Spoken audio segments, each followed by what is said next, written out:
Good afternoon, everybody. So today, we are also making available to all of you and to the public a document that provides our perspectives on the withdrawal and outlines in broad strokes some of what we learned.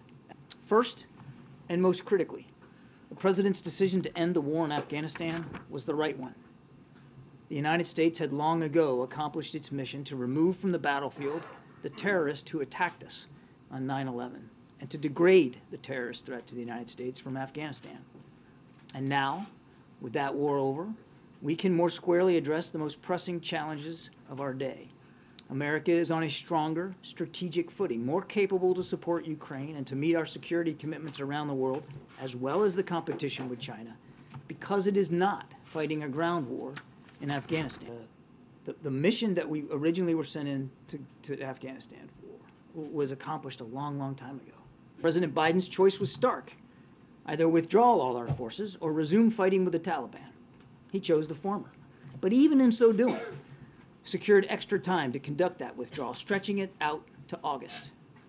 And that's the second point worth making.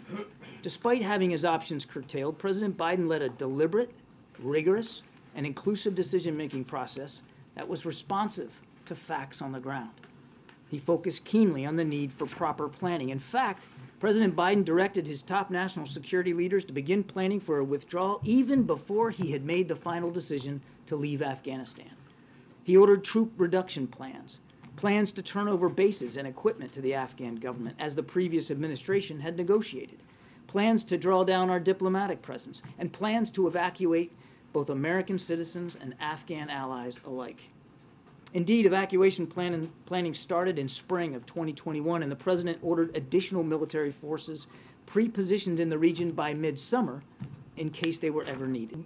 The State Department conducted an after-action review, and so did the DOD, and that's a question. Now look, there's always going to be tension between highlighting warning signs that a country may collapse and undermining that same government. And that's a difficult balance to strike.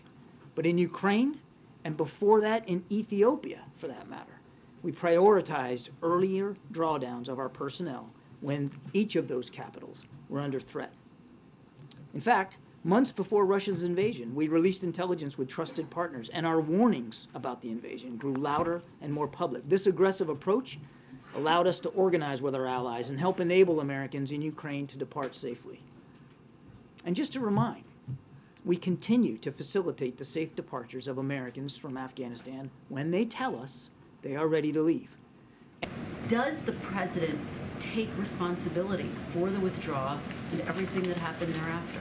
He's the Commander-in-Chief, and he absolutely has responsibility for the operations that our men and women conduct and the orders that he gives, and he continues to believe that the order to withdraw from Afghanistan was the right one.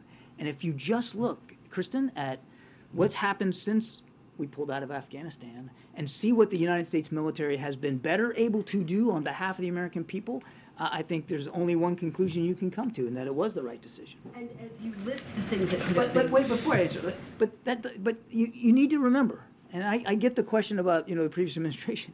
You got to look at when he came into office, what he was walking into. He didn't negotiate with the Taliban. He didn't invite the Taliban to Camp David. He didn't release 5,000 prisoners. He didn't reduce force levels in Afghanistan to 2,500.